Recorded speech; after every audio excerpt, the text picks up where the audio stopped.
Greetings, dear listeners. This is Jonah Goldberg, host of the Remnant podcast, brought to you by the Dispatch and Dispatch Media. I'm very excited to have Tom Standage here. He's the deputy editor and head of digital strategy at the Economist. He's I think our second or third Economist editor to come on board the Remnant, and he's a historian of many things. He's written an outrageous number of good books, and he's a man who knows many things and a scholar of rabbit holes throughout time. So, Tom Standage, thank you for joining the Remnant. Great to be here. Thank you. All right, so I am somewhat liberated. Normally, my first question when someone has a new book out is, "What's your book about?" But since this book is very old, I get to be broader. Why do you write the books that you write? What are they about in a certain way? What is the through line? The through line is that I'm trying to sort of see patterns in history, and I'm trying to see the present in the past and the past in the present. So my first three books were a very specific kind of take on that. They all took technologies that were old, but that were very similar to contemporary technologies. So my first book was called The Victorian Internet, and it came out in 1998. And that was the height of dot-com mania. And, the internet was new and changing everything. And, it was terrible. No, it was going to fix everything. And it turned out that all of these things were said about the telegraph, the electric telegraph in the 19th century, so sort of 150 years earlier, that it was also predicted it would lead to world peace and it would transform commerce and there would be new kinds of crime and there were online weddings and all that kind of stuff. So I had a lovely time digging all of that up and essentially saying everything you think is brand new about the internet has all happened before. And that's interesting because it shows you that we tend to react to new technologies in quite a similar way over time. I like to say that new technologies come and go, but they push the same old buttons in our Stone Age brains. And it also means that the Victorians who had to deal with the novelty of the telegraph and of global communications become much more relatable to us because we can say, oh, well, yes, we're all baffled by the internet too. So it was that sort of two-way street. And then I did a second book about planet hunting because we started to discover planets around other stars in the 1990s. And that was, but we didn't see them. We discovered that they were there using lots of maths. And that's how the planet Neptune was discovered. And the story of the planet Neptune is a great sort of astronomical detective story. So I told that story. And then my third book in 2002 was called The Turk. And it was about a chess-playing robot from the 1770s that sparked a big debate about whether machines could think. And guess what? So that's my AI book. I did my AI book 20 years ago. And this machine was, in fact, a trick, but it spawned lots of things. It prompted Edgar Allan Poe to invent the detective story. It prompted Charles Babbage to build his first mechanical computers, and so on. So those three books were sort of quite straightforward historical analogy. And then subsequently, I've done four books that are sort of world histories of things. I started with drinks, so the history of the world in 6 glasses. Then I did a book on food, which is the world's history of food and essentially how food drove history. So the ways in which food has acted as an agent of political and historical change. Then I did a book on media, so the sort of long history of social media and making the point that media has been social for most of human history, going right back to the Romans, and the sort of period of broadcast media and mass media that we had from sort of 1850 to 2000 is the anomaly, and we're now going back to a world of most media is untrustworthy and most media is social media. And then my most recent book is a long sort of, again, the long view of the history of wheeled vehicles, so sort of how we got to the car and the sort of 5,000-year history of you are what you drive, and which is again a great fun story. But in all of those cases, basically what I'm getting at is, when Pharaoh Ramses II depicts himself on a chariot, it's the kind of Ferrari of its day, and he's going, "Look at me, look how awesome I am. You can tell I'm awesome because of my awesome wheels," and that's a very sort of modern, relatable phenomenon. Similarly, Cicero was a big fan of staying in touch with the news. He couldn't when he was outside Rome. He was itching to know what was happening, and so he wrote and sent and received multiple letters every day, and all of those letters were sort of shared and copied to other people, and so it was very sort of familiar. People who can't live without being able to get to their social media feeds, and so on. So really, the thing that I'm interested in is finding those commonalities, the way that the social impact of technology is similar in the past to the way that the social impact of technology works today, and sort of saying we're sort of just the same as them. And that's good fun, and you get lots of great yarns that way. But it's also making a deeper point, which is that we have a tendency to blame technology for making the world worse. When the internet came along, there was the phenomenon of internet divorce, and this is that, and then you got sort of Facebook divorce. People would look up old flames on the internet and then end up, having an affair, and then their marriage would break down, and everyone would say it's the internet's fault, but it's not the internet's fault. I mean, it's humans using the internet. And the fact that you get sort of similar behaviors across time tells you that demonizing technology is not the problem. Technology is an amplifier for human nature. And I suppose that's the point I'm consistently making. And the fact that people react to it over sort of the last 10,000 years in basically the same way tells you that human nature is essentially fixed, I think, over that period. But the way that people react to technologies is therefore quite similar, but we always end up blaming the technology for the new thing, and that's probably not the right thing to do. So I want to get to some of the food stuff, but I'll stay on this because this is something I'm pretty fascinated in, and I have pretty strong opinions about. There's part of your answer that I agree with entirely, which is that human nature has no history, right? In many ways, I think I've said this many times, but sort of the essence of conservatism rightly understood, small c conservatism, is the recognition that human nature has no history. And we are all, made from the crooked timber of humanity. Every generation, we're basically getting a do-over. If you took a Viking baby from 1,000 years ago and you raised it in transport New them into the Rochelle, modern day. You could raise a baby, and it would figure out how it would to grow use up to be an iPad. orthodontist, and if you took an orthodontist baby and sent it back 1,000 years, it would raid the English countryside, right? So I agree with you on all of that. Where I push back a little, and I'm sure you have an answer to this, is that, and I agree, technological communications revolutions, printing press being the most obvious example, create upheavals, populist upheavals. Other innovations create economic upheavals, the Luddites and all that. People seem to have completely memory hold the populist upheavals unleashed by the radio in the 1930s, but that was a big part That's in one of my books, all of that stuff. Yes, absolutely.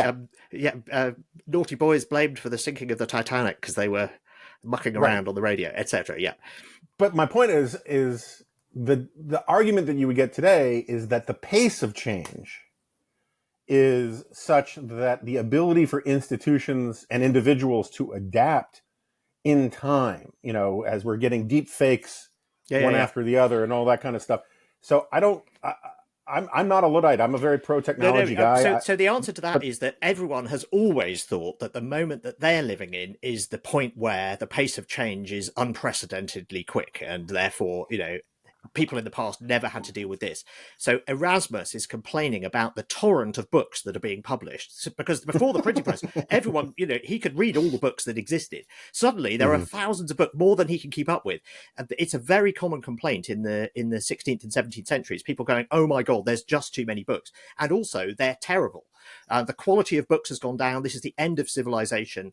And you get the invention of things like book reviews and indexes and table of contents. They're there to help you. The book review is to help you decide which books to read. And the index and the table of contents is to help you find the good bits inside the book, because you're not going to have time to read everything anymore.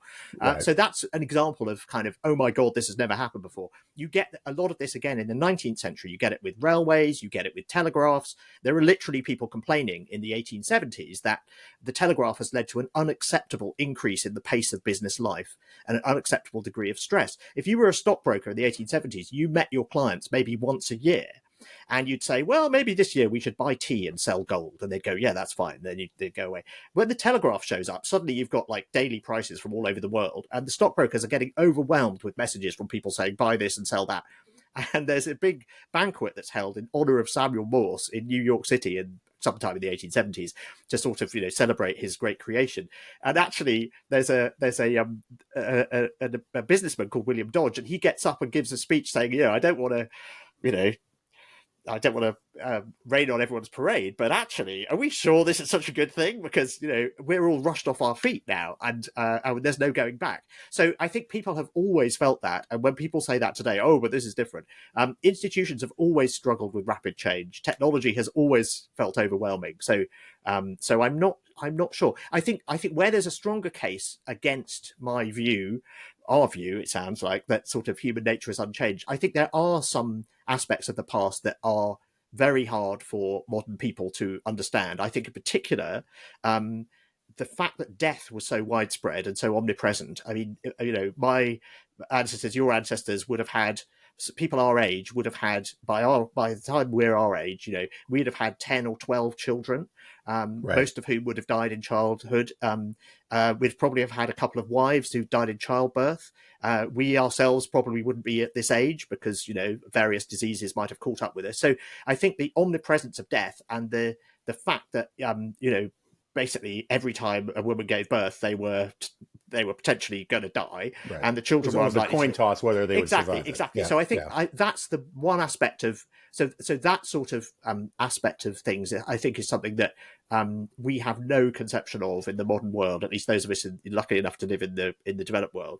And then another thing, another case that's been made against this argument, which I have some sympathy for. A friend of mine once pointed out that the phenomenon of the flashback, so the idea that you have flashbacks to traumatic experiences, is not something that anybody documents or experiences until the invention of cinema.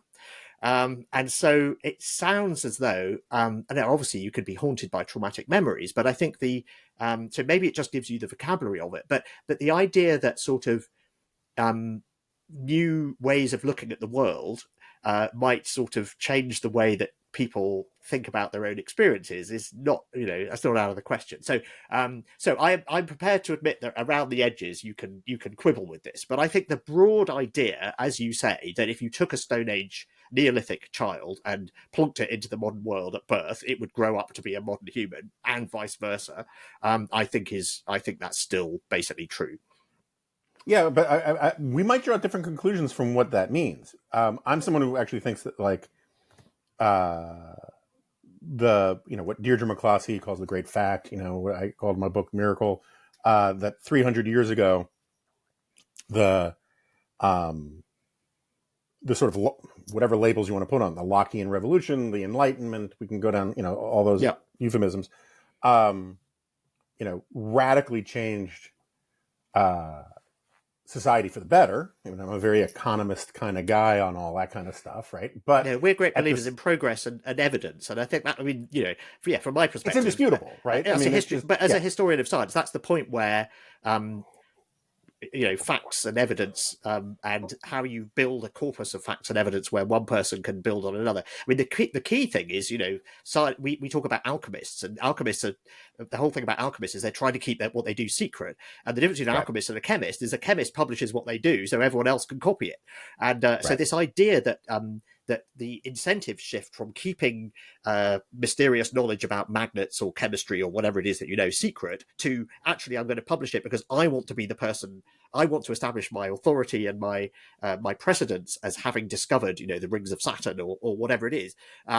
That the incentives shift, and they shift in such a way that that everyone is then incentivized to contribute to a common body of knowledge, and then you can actually start making progress in the sciences, and that's exactly what we see. So I think something does change there, but I don't think it's human nature. I think it's the incentive structure around the production and the dissemination of knowledge. Yeah, but my point is I agree with you about the human nature part, but the institutions that we built post that shift are hugely important. Right. Yeah. Starting with science. Science is an institution. It's a system of rules, right, about how you try to falsify claims and all. I mean, we go down the list of what the scientific method is. Absolutely. But we all agree on that, right? But it's a bunch of other institutions as well. And I do think you can make a strong case that the pace of change is something that the existing institutions that we have are not as supple or anti-fragile or whatever phrase. I think that's absolutely true. But I mean, the church was not supple enough to cope with the rise of science. I mean, there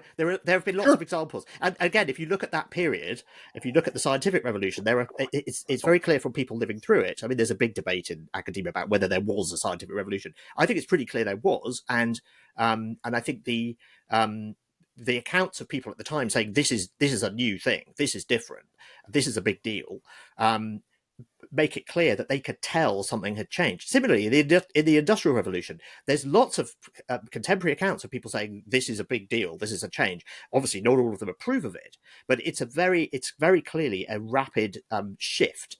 and it's a shift where there's no going back from it. So I think this has happened before, and institutions and individuals have struggled to cope with rapid change. And I mean, depending on how you measure the speed of it, maybe you can make the case that change is happening more rapidly now than it was before. But I don't think the phenomenon of people and institutions feeling that the pace of change is overwhelmingly quick is at all new.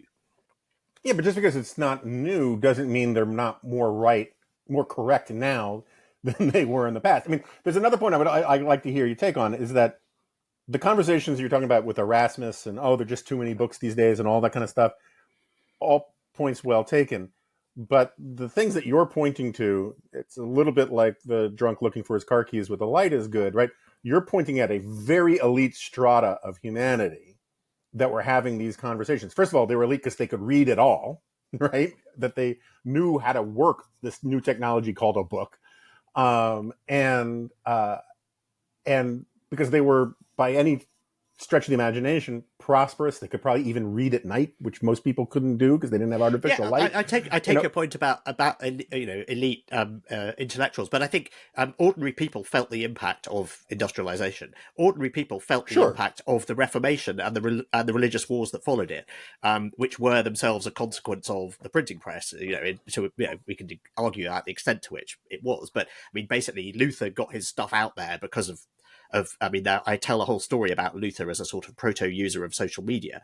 But the way that his pamphlets were carried to new towns and then repeatedly reprinted, you can actually make a chart of his traffic stats, which is one of the things I do. But anyway, I think they you don't have to be a member of the intellectual elite to feel those shifts. And I don't think people who were caught up in industrialization in the 19th century necessarily had to be, economists or people who were devising steam engines to feel the impact that had.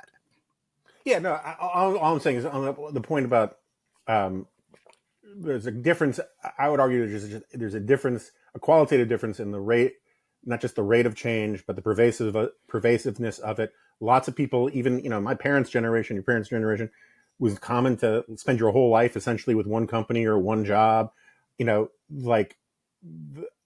become more of a Marshall McLuhan guy in a lot of ways about the medium is the message. That employment for life, that's a very brief period in the 20th century where that happens. I mean, before that. But I don't know if you were a blacksmith, you were probably a blacksmith your whole life too, right? I mean, it comes and goes. I'm saying that there are different parts of history and all that, and that the changes that technology is wreaking today about, on the way young girls look at themselves, think about themselves, all these kinds of things, that these are, you don't get a lot of main character syndrome in 15th, 16th, 17th century, young girls. You do with a lot of girls who are raised on Instagram. Fair enough. But even if you just start with, go and look at the commonplace books of young women in Tudor England. You're right. There aren't very many of them because they have to be literate. But I think there have been many examples where, as I say, since industrialization, certainly, where the pace of change has been felt by the population as a whole. The advent of the automobile is another example. Urbanization, suburbanization, et cetera, et cetera. There are lots of these shifts that have felt extremely unsettling and extremely rapid, and I don't think that's new. Well, again, I don't agree. I don't disagree that it's necessarily, the feelings certainly aren't new because human nature is human nature. But you take the automobile.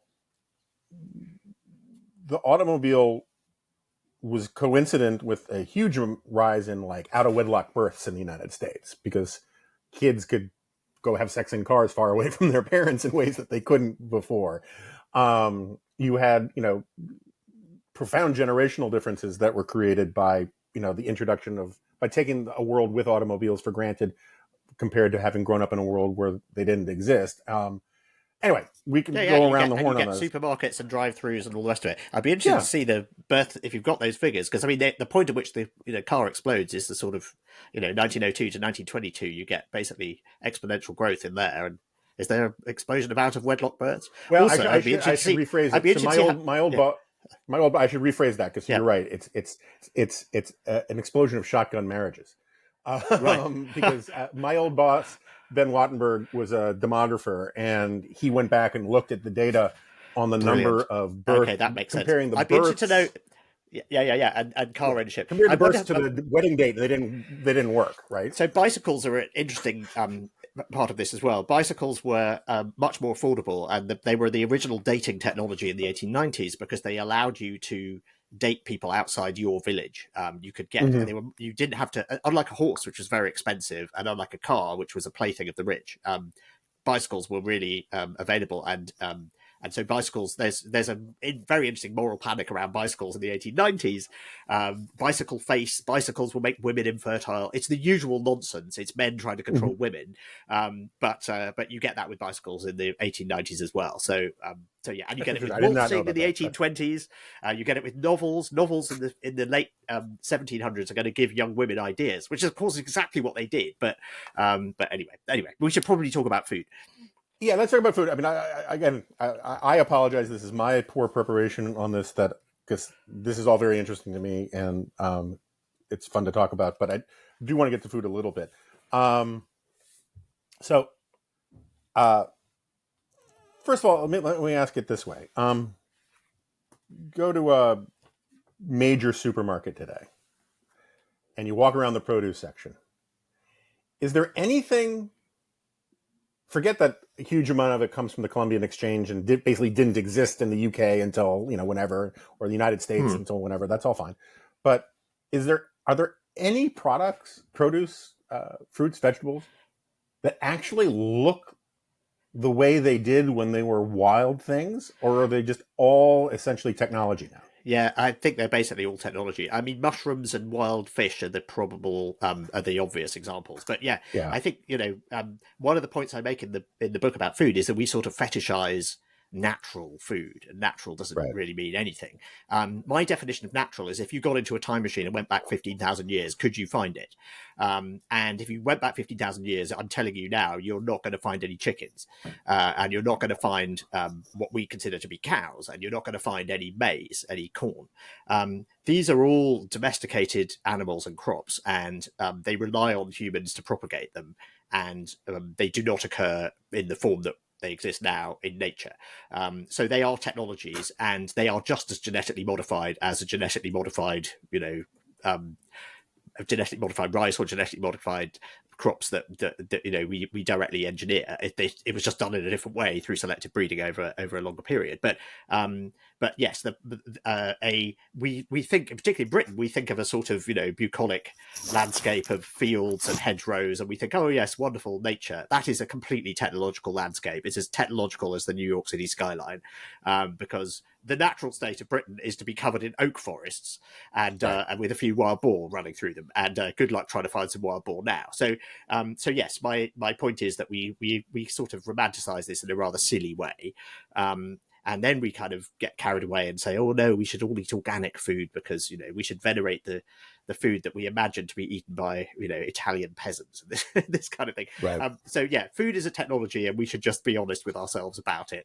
And very little of what we eat would have been available in a pre-technological, pre-agricultural era. And so I think we need to sort of take the long view of this and be sort of realistic about it.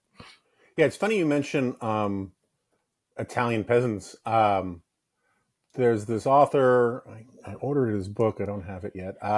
Who is on the Rest of History podcast, which I'm a little bit addicted to. Who does a history of Italian food, and part of his point is that the nostalgia and romance of supposedly authentic peasant cuisine in Italy is basically an invention of the American Pasta Yeah, Association. but also, I mean, things that we associate with. So the Romans didn't have tomatoes; they're from the New Right. World. Polenta, also from the New World, didn't have that either. So authentic pizza does not have tomato on it. And and then also, so things that are absolutely central to the sort of Italian, what we imagine to be the Italian diet today. I just find it funny that in the richest part of the richest country in the world, i.e., California, the most expensive food you can buy is imitating what is meant to be the sort of the Peasant food, food. the authentic food of poor people in Italy. And I've been to Tuscany, I've eaten that food, it's very nice, and so on. But it's just there is a lot of role playing going on here. The whole Marie Antoinette, pretending to be farmers and that kind of thing. So it's very nice food, but we shouldn't pretend that there's something sort of more real about it, or more. I mean, there are so much of of the history of food is a series of accidents. A whole load of Right. things that we think are very long traditions are extremely recent. I mean, another one is chilies. I mean, try to imagine Thai food without chilies, but chilies are a very recent introduction to Thai cuisine in the grand scheme of things, because they come from the Americas and they're taken by Europeans to Asia, and then they're widely adopted. So there are so many examples of this where we sort of think that these are great long traditions that are immutable, and actually they are these historical accidents. And on the Thai thing, I mean, so did they not have spicy food, or just they had spices. Their chilies were they had inadequate? peppers. Yeah. So Columbus was looking for pepper because he was trying to get to the Indies to get pepper and gold and spices. He had various problems. One of them was that no European knew what spices looked like when they were growing, because they were all brought in through Alexandria basically, and through Venice, and Right. so they were brought in by traders in dried form. So his diaries are very funny, because he's like, I believe I have found cinnamon and this sort of thing. He's got no idea. He takes a whole bunch of twigs back to Europe and says, look, I found all these spices. And everyone says, this is rubbish. So one of the things he does is he calls the chili pepper, because he wants to say he's found pepper, because that proves that he's arrived in India. He hasn't. He's arrived in Cuba basically. So that kind of thing, he sows uncertainty. He sows essentially confusion for centuries by calling the chili pepper. It's very hot, and if you like spiciness, then it's an easier way to produce that than using black pepper. So it's immediately embraced in parts of the world where that sort of spiciness is sought after. And so yes, it ends up in Indian cuisine, and it ends up in various kinds of Asian cuisine, but it hasn't been there before. So yeah, I'm a big foodie, and I love eating food from all over the world, but I'm under no illusion about the depth of some of the traditions involved here. Another one is going back to my drinks book, but it's a similar thing. Beer. I mean, beer is the great drink, the great unifier. What is it? Homer Simpson says the solution Cause to all, of and solution exactly, to all the world's problems. Exactly. And the guys who built the pyramids were paid in beer. They weren't enslaved. They were workers who were agricultural workers who were paid in bread, beer, and a few onions. And we've got literally the sort of wage tablets to prove it. And so there is a sort of great commonality that the beer is the honest drink of the working man. However, modern beer is nothing like beer for most of human history. Beer is about 10,000 years old, and hops were only added to beer about 800 years ago. And let me tell you, if you've ever had beer without hops in it, it's pretty horrible, because we're just used to the idea that beer has the astringency of the hops to balance the sweetness of the grain. And in the old days, before hops, people had to use other things. They had to use things like juniper berries and various other herbs. And I've tried beers with that kind of approach instead of hops, and they're really not very nice. They don't really taste like beer either. They taste a lot more like wine, or sort of somewhere in the middle between beer and wine. And in fact, natural wine sort of tastes sort of beery or cidery. So there was much more of a continuum between beer and wine in the past. So again, that's not as that in some ways it's a very old tradition, but in some ways that's a fairly recent change in the grand scheme of things. And so I find this interesting, and I don't pretend that things have I suppose I find this interesting, and I enjoy finding the ways that things have changed, and the ways that things are more recent than you think they are. So on the beer thing, was beer consumption primarily about intoxication, or was it about the fact that it made water safe to drink and was essentially liquid bread, and so it was nutritious? Like, it's a bit of both. It's a bit of both. Yeah. So I think that beer is initially discovered by mistake. So it's discovered, not invented. And it would probably have been because people would have made a porridge, a gruel, where you can make that without pottery. The big difference in beer and wine is you can make beer without pottery. You need pottery to make wine. But if you make a gruel, so you're cooking a kind of soup where you're throwing grains into water over a fire in usually the stomach of an animal. And if you left that out and some wild yeast got into it and you ate some of this gruel, and a couple of days later, then there could be alcohol in there, and then you might be incentivized to figure out how to reproduce that. And this seems to be what happens. Cultures around the world make beer out of whatever the local grain is, so it's sort of inevitable that somebody discovers that, and then you figure out how to perpetuate it. One of the interesting theories is that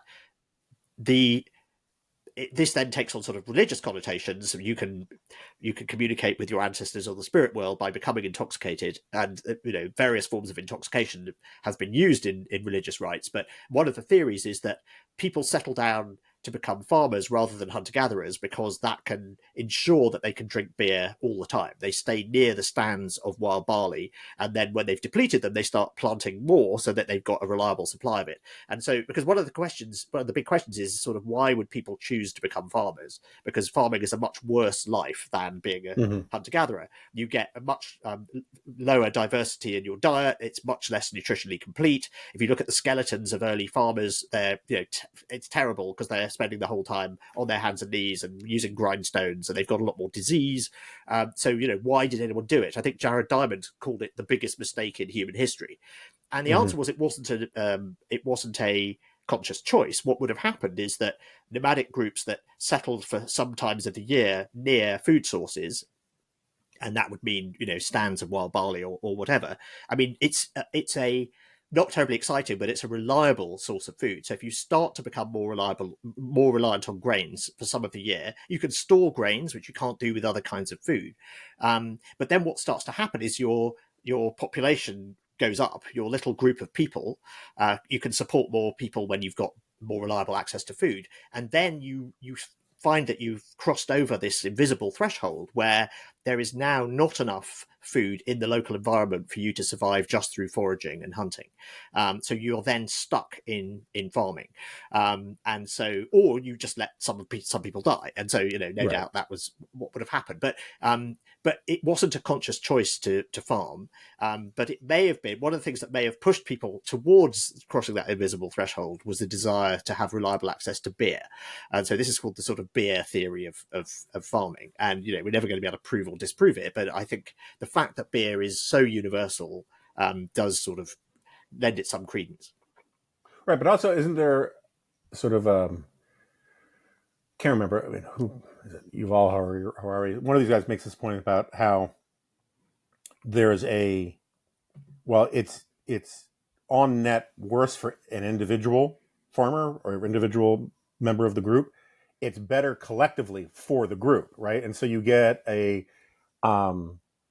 you can grow to scale and you get a competitive advantage against the other groups because you're larger and you're better fed. And so even though you've got a lot of you could defend miserable yourself. members of your group, your group in it all is just stronger, right? Yeah, no, it's interesting because so there's a great tendency to romanticize the hunter-gatherer lifestyle, and in fact, in his new book Nexus, Yuval Harari refers to hunter-gatherers as sort of proto democracies, because he says in a small group like that you can't have a leader who tells everyone what to do, because if people disagree with him, they'll just leave and join another group. So his take is they're kind of quite democratic, and then you only get and you certainly do get income inequality and political power structure inequality once you get settled environment. It's very, very striking. As soon as people settle down, some people are rich and some people are poor, because some people are able to accumulate more grain and more wealth and trade it for other things, and other people aren't. And you start to see grave goods.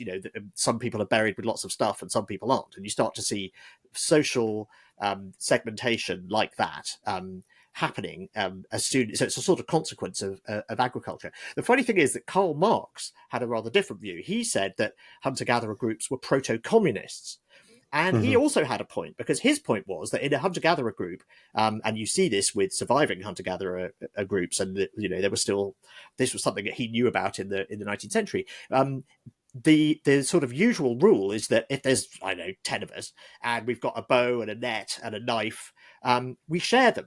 It doesn't make sense for us all to have all of those things, because that just weighs us down. And then if a bear comes after us or whatever, we're slower moving. So it's quite interesting that in surviving hunter-gatherer groups, you have this social technology that sort of enforces sharing of goods. And if one person like has the knife for a few days, everyone else starts to take the mickey and saying, "Oh, look, he thinks he's so cool with his knife." Ha, ha, ha. And it's a way of getting them to rotate the objects of who's carrying what. So this is the collective ownership of the means of production. Therefore, you can see that Marx is like, oh yeah, they're proto-communists. So I find it quite amusing that Harari and Marx come to very different conclusions about the social structure of nomadic hunter-gatherers. Yeah, And, see, I'm skeptical of both versions. I mean, well, first of all, it's very hard. How much can we really know? But yeah, right. But we know enough that, like, first of all, like, if you were horribly wounded or sick or had a disease, or the words democratic and communist connote that somehow the tribe would do everything it could to save you rather than just leave you behind, which there's as much reason to believe that happened as anything well, else. I don't know. It's I think you could argue that one both ways too, because there are examples of burials, so Neolithic burials, where there are burials of people who've clearly sustained injuries.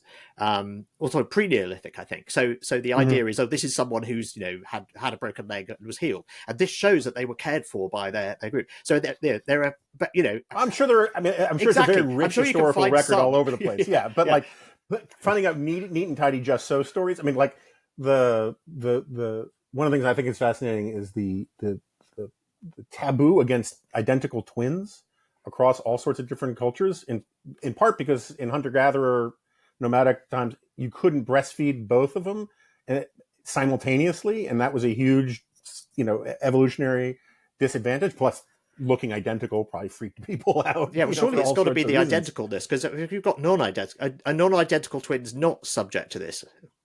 I believe they are. I mean, the stuff about twins.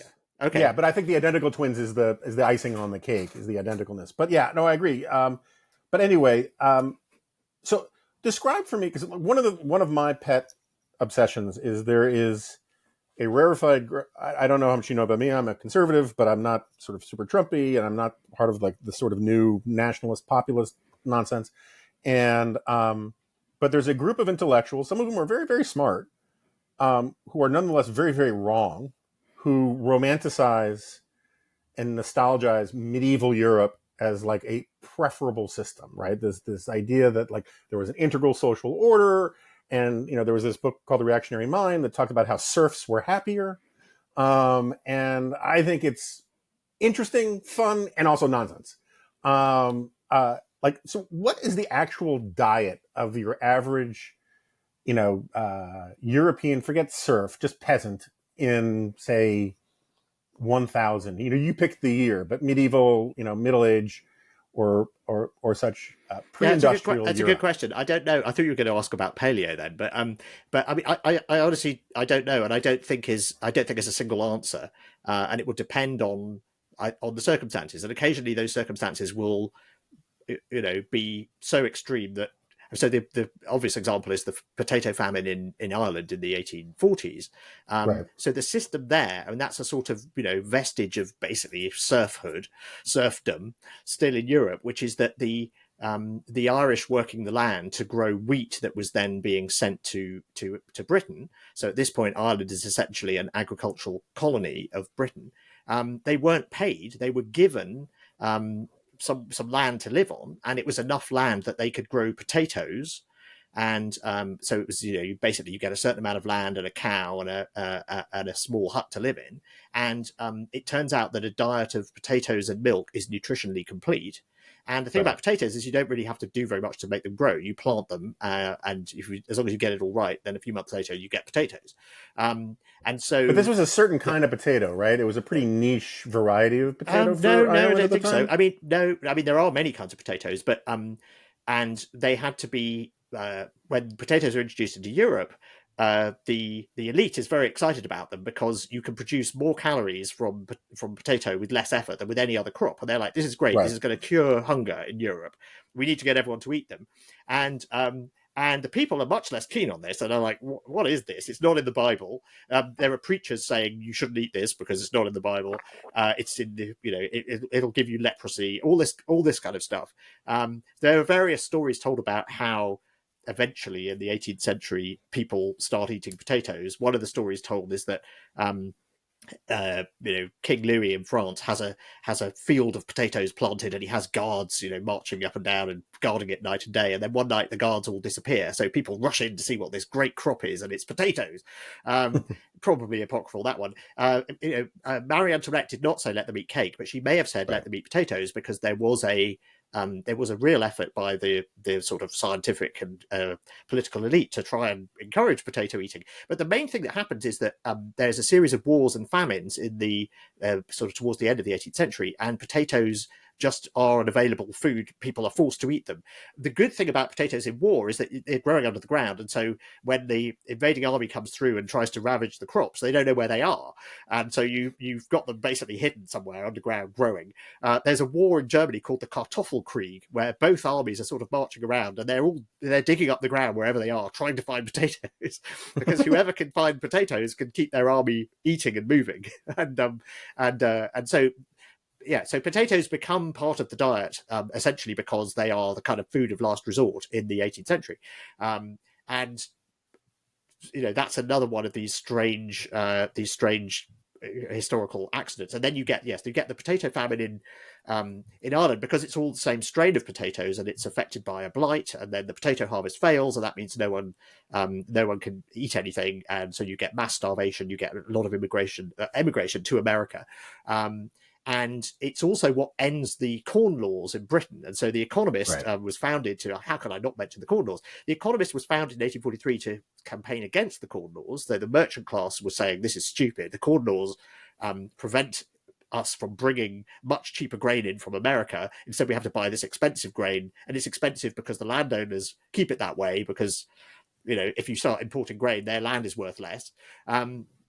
And so The Economist, I'd love to say that the brilliant arguments in The Economist led to the end of the Corn Laws, but in fact it was the Irish potato famine that did for the Corn Laws, and in fact the Duke of Wellington at the time says those rotten potatoes have ruined everything. But what happens is that the efforts to basically alleviate the plight of people in Ireland, it becomes untenable not to bring in grain. But then there's an economic reason why it doesn't work, because the grain that's brought in is then they try to sell it sort of on free market principles rather than give it out. And Ireland is not a cash economy, because the workers are not paid to work. They're given land to live on and a roof over their heads, but they're not actually paid. So they can't buy the grain that's brought in. So it doesn't really help. And so again, that was a sort of policy blunder on top of policy blunder. But that was what ended the Corn Laws. And then Britain, in fact, goes much too far the other way and becomes, almost completely dependent on imports of grain. And by the time we get to the First World War, we're exporting lots of industrial goods and really hardly growing any grain at all. And then everyone goes, oh my God, we've gone too far. And so the pendulum swings back a bit. But, even now, I think, Britain imports half its food. Which, I get it. In America, there's a very strong argument that we need to be self-sufficient when it comes to agriculture. I think we need everything. We need to make our own battery factories, and we need to make our own semiconductors. Gains from trade, folks. Gains from trade. But I can see the argument. Very few countries are even close to agriculturally self-sufficient. I think Turkey is supposed to be, but I mean, it's very hard to do, and it makes sense to comparative advantage. Make what you can and trade for everything else. I'm all in favor of comparative advantage, which is why I think like sugar subsidies in Florida are idiotic, right? Because it's just But anyway, don't get me started on ethanol. No, or me, it's government moonshine. All right, but on the back to just this question I have about grain, right? So like I know all of these different. I don't know all of them as well as you do, but I've read a lot about these different stories about how nomadic peoples become agricultural, and maybe they left bits of wheat behind, and that grew, and they realized that they could cultivate it. Whatever the story is. Why would you want to grow wheat first? I mean, I understand once you figure it out, right? But like raw wheat or raw barley, I mean, they're not particularly obvious things that you want to eat. It's boring, but it's reliable. Right? The main reason is you can store it. So Uh-huh. it gives you an insurance policy against starvation. So if you've got a whole load of fish, so unless you live by a river, so that you get sort of settled communities before agriculture in very few situations. One of the main ones, say in the Pacific Northwest, is you get people living next to rivers. So that way the Right. food comes to you. That's great. Right. But what you can't do, I mean, you can salt fish and you can store it and things like that. But what you can't do most of the time with most food, certainly what you can't do with, say, large quantities of meat is store it away and Right. keep it for several years. That's quite tricky. The thing about grain is you can grow it and you can store it, and as long as you keep it dry and away from vermin, you can use it again in the future, and you can plant it to make more. So it's boring, but it's reliable. And I think initially people just lobbed it into, they'd be making a stew or a soup, and they would lob it in to thicken it up. And when you haven't got other exciting things to go into the stew, you end up relying more and more on the grains that go into the stew. And So then it's this, but it's the invention of stew, right? You have to cook it, right? It can't. It's not a raw. Oh yeah. You have to. No, you can't eat it. You can't eat it raw. So no, it's. But then you figure out you can make bread, and then you get things like, in Mesopotamia they would make bread and store it. And you can store bread, which you can either eat as a sort of war ration or use it to make beer out of. So it's a way of sort of freezing the. It's a storage technology in that sense, Right. that you keep it in the form of bread. Yeah. So I mean, you can do it with fish and meat and things like that, but doing it at scale is really hard, and so Yeah. you end up with agricultural societies start off being very heavily grain based, and the grain is also a sort of currency. It's divisible. If you're a farmer, you pay a certain amount of grain to the temple as your tax, and you get storehouses. Early communities, you tend to have a temple / storehouse, which is where the grain surplus is stored, and then the surplus allows you to pay the soldiers or pay the priests or whatever the ruler of the village wants to do with the surplus. And so you get these very, very similar social structures in early agricultural societies. And grain in the form of bread and beer is a very flexible, it becomes a currency, so it just has all of these advantages to it, even if it's not a terribly exciting foodstuff in itself. But bread can be nice and beer can be nice. So, Yeah. I've had worse meals than good bread and good beer. So in the six drinks, the six glasses book, one of the points I remember you making is about how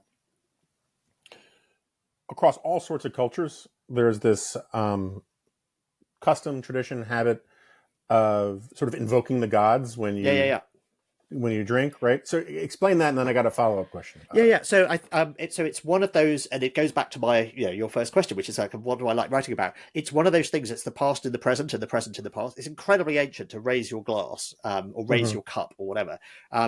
And when you bring glasses together, so what's happening is you're invoking the supernatural power of the drink, and another way of doing this in some cultures is you pour the drink on the ground as an offering to people buried in the ground. But otherwise, you can also raise it to the gods in the heavens. And when you do that, you're saying, you're trying to invoke the supernatural power of the drink. And when you bring multiple vessels together, you're symbolically reuniting them in a single vessel. So if you look at early depictions of beer drinking, it would have been lots of people gathered around quite a large pot, drinking beer through straws. And this is because you had wheat and chaff floating on the surface, and so people would drink it. So early depictions of communal beer drinking in Mesopotamia, people are drinking from the same vessel.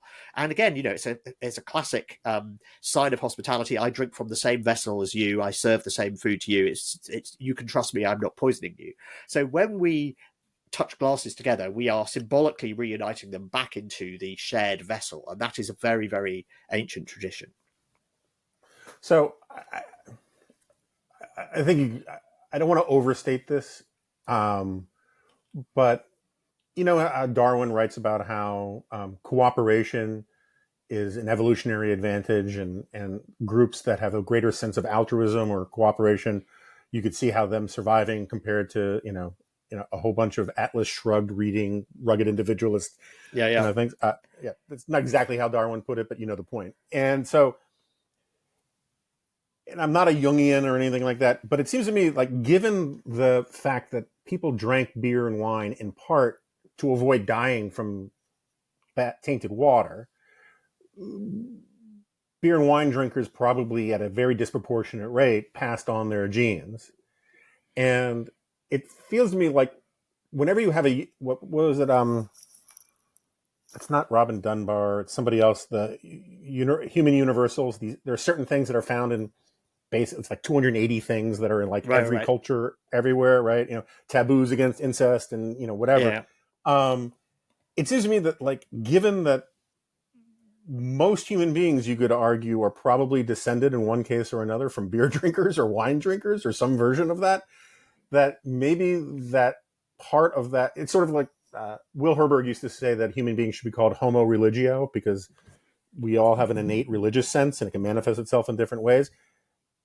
Is it possible that like the omnipresence of these kinds of traditions about drinking. Yeah, so there's a couple of wrinkles on that. Some way a Darwinian holdover? Sort of. I mean, so the drink that I think the evidence for this is strongest on is actually tea.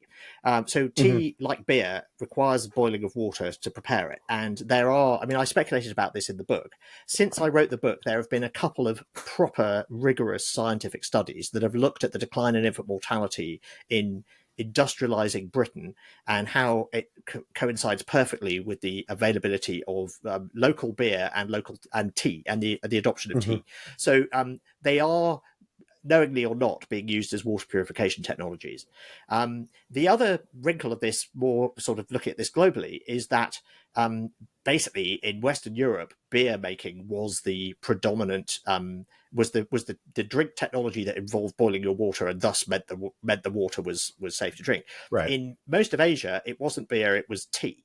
And it's not until the 17th century that you get tea in Europe, and so this may explain why some Asians are less able to metabolize alcohol, because there has been less selective pressure of the kind that you talk about on communities in that part of the world than there was in Europe, where if you couldn't metabolize alcohol, then the chances are you were going to be drinking something that was less good for you. So I think that's a plausible explanation for that difference in that particular thing. But yes, I think you need to think about beer as well as tea as well as beer. The other one is wine.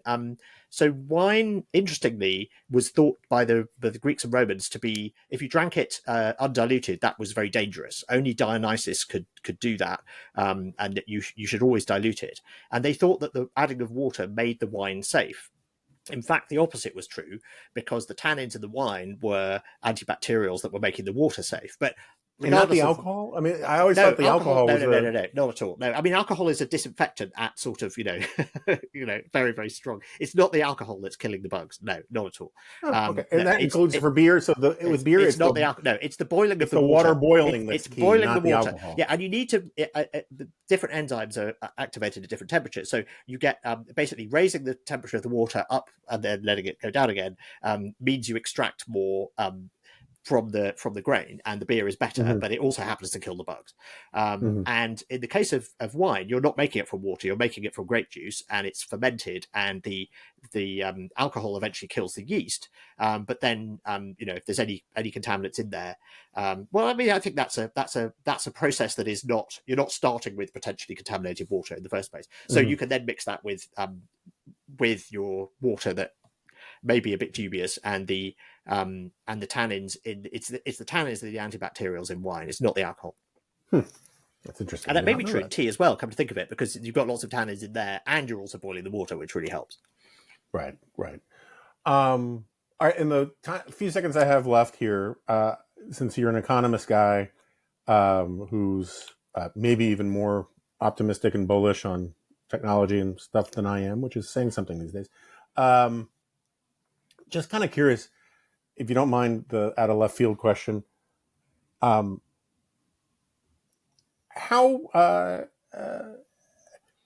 optimistic, how hopeful are you about the prospects for, we'll call it neoliberalism, even though I hate that term, in the near and medium term? I mean, the long term, I think, is a different kind of conversation, but it feels like it's under assault in a lot of different directions. It totally is. So globalization peaked in 2008, and it's been going backwards ever since. And we're seeing a world of more and more protectionist policies on everything from chips to EVs and so on. And some of them make sense on the grounds of national security, and some of them don't. I mean, I think the world should just, buy as many cheap Chinese solar panels as they can. I mean, if the Chinese government wants to subsidize the rest of the world's solar panels, we should let them do it. I mean, so yes, we at The Economist, that is, look with dismay at what's happening, which is the world is moving further and further from a world of free trade. And we're, I mean, our position is that, fine, if we want to be less reliant on China, that at least the rest of the world ex-China should have as free and open trade as possible. But not even that is happening. We're seeing trade barriers go up between, the US and Europe.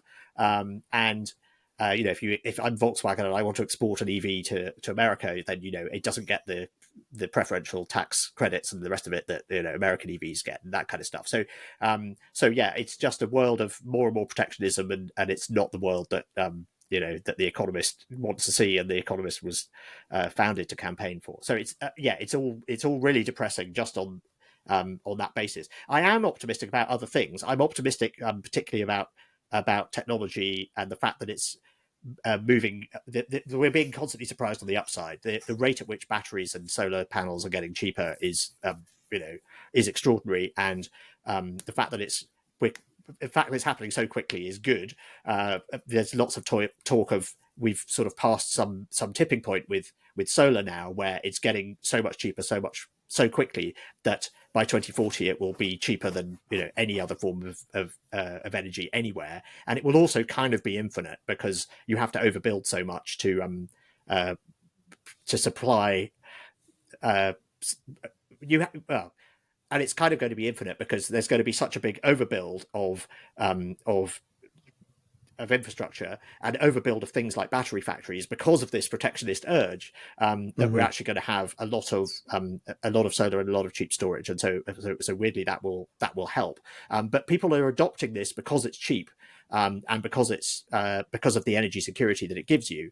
And ultimately, I'm quite optimistic that is the kind of thing that, when we look back in 2100 at how we got past the climate crisis, I think it will be actually because the technology got cheaper much more quickly than we expected it to, and everyone adopted it because it was cheap and good, and not necessarily because they were compelled to do so through regulation. The other really surprising thing that's surprising us on the upside, I mean, AI is surprising us because it's moving faster than expected, but is Ozempic. Ozempic seems to just cure everything, right? I mean, it's unbelievable. And just looking at the history of food and drink, where all new foods are hailed as panaceas that fix everything. I mean, whiskey was hailed, and brandy, when they first figure out how to distill liquor, that's a universal cure. Coffee is hailed as a universal cure.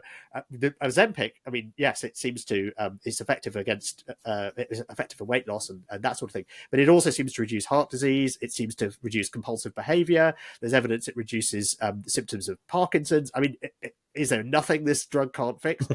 We don't know what's going on, but again, it's very nice to be surprised by something on the upside, and for the surprises to be things that have a material impact against big problems that humanity faces, like climate change and obesity. So that sort of thing is what makes me optimistic.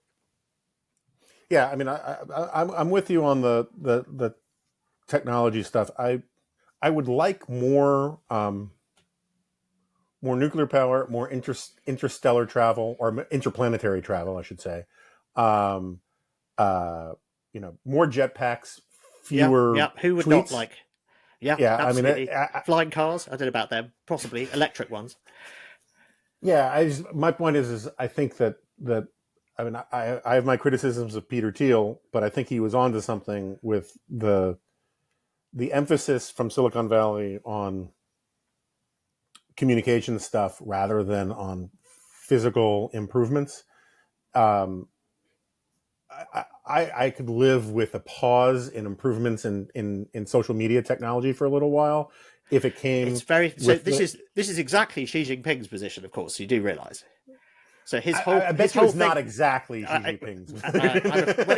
When it comes to the tech industry, it is. So his whole thing is we take the best engineers in the country, and what do? They come up with new kinds of shopping and video games and ride hailing. And can you all stop doing that, please? And can you all go and work on AI and robotics and weapons, because that will be useful. And so the trouble is that trying to get entrepreneurs to act in in response to top-down diktats like that, we've seen a lot of entrepreneurs in China sort of retire to spend more time with their families, and the rate of new company formation has collapsed. The VC industry is in a mess. So it hasn't worked very well. But it was exactly his point, which is this is all frivolous nonsense. So please, can we do useful stuff instead? I think there are signs of, there's a lot more emphasis on useful stuff. The AI, the progress in AI is filtering into robotics extremely quickly now. EVs are, again, that's an amazing technology. And I think China has figured out that the Chinese EV makers have figured out that EVs are smartphones on wheels in a way that European and Western car makers have not. They're like, we're really good at making gearboxes. That's irrelevant. We're really good at making engines. Doesn't matter. You need to be good at making software. And in fact, this reminds me of what happened to Nokia 20 years ago, because Nokia was like, no one will be able to compete with us because we make the best radio chips in the business. And then Apple comes along and says, yeah, but if you recharge your phone once a day, no one cares. And so actually, this is all about software. And then Nokia was like, we can hire some people to do software, but no, you can't. If you're not a software company, it's very hard to become one. And so that's very, very bad news. Best-selling car in China at the moment is the Xiaomi SU7, which is an SUV, and it's made by Xiaomi. It's the first car made by Xiaomi, which is one of the leading smartphone makers in China. So this tells you that electric cars are a lot more like smartphones than they are like cars, and so there's so much interesting progress happening in that field. Obviously, what SpaceX is doing, that's really interesting too. And as I say, robotics, I think the progress in AI being applied to the physical world, you get fewer hallucinations when you ground the experience of AI systems in real physical systems and in multiple modes of perception. And so we're just beginning to see that filtering through, but I think that's going to be extraordinary as well. So yeah, I'm optimistic about us not just fixating on e-commerce and social media. And I think there are some smart engineers building some smart stuff. I mean, I would love for AI to go hardcore at things like Alzheimer's, and related diseases. If you look at what the United States spends just dealing with, absolutely, drug discovery, material science. No, I'm exactly. I think the case for can we have a sort of scientific revolution style acceleration in progress, driven by AI? I think you can. I have made that exact case. I think there are things you can point to that are sort of the analogies of industrial laboratories and the scientific publishing process. They're both of those innovations that really got science going in the 17th and the 19th centuries. And so there are ways that AI kind of supercharges both of those shifts. And so yeah, I'm optimistic about that too. Gosh, it's nice to talk about optimism instead. Doom and gloom, but yeah. I don't know. On that note, I hope I can have you back now that Sure, there are many more rabbit holes we could go down. I'm sure I'm sure there are. Skirted over a few of them there. And but it was a great pleasure to have you. And I will in the close. I'll run through the list of all of your books again. And we're pretty good at moving books around here. So great. Thank you again for doing this. Thank you.